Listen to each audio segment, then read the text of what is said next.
Hi, today is April 6, 2026, and here are my poems for the day. The first one is poem number 532 for the year, The Pigeons.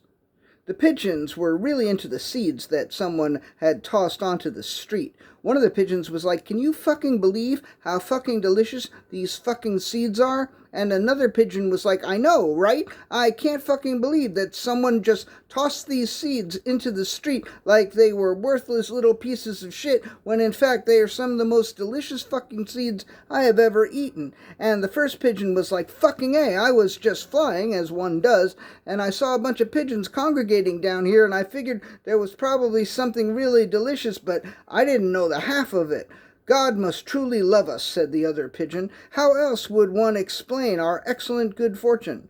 The first pigeon, who was religiously atheistic, didn't respond to this so as not to get sucked into a theological debate. Instead, the pigeon dug even deeper into the rich and fortuitous bounty, while wondering when the next paralyzing existential crisis might set in. Poem number 533, Repentance.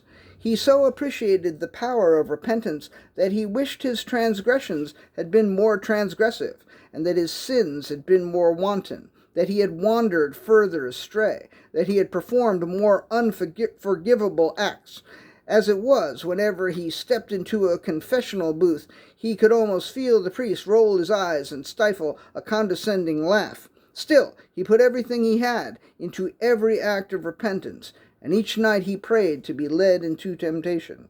Poem number 535, The Thinnest Thread. Once again it seemed as though the thinnest thread was doing all the work. The article of clothing marveled at the strength of the thinnest thread, and almost couldn't believe that the thread could hold it together. But, although the tension was great, and although the weight of the responsibility seemed almost impossible to bear, it clearly wasn't impossible to bear, because there the thinnest thread was, bearing it.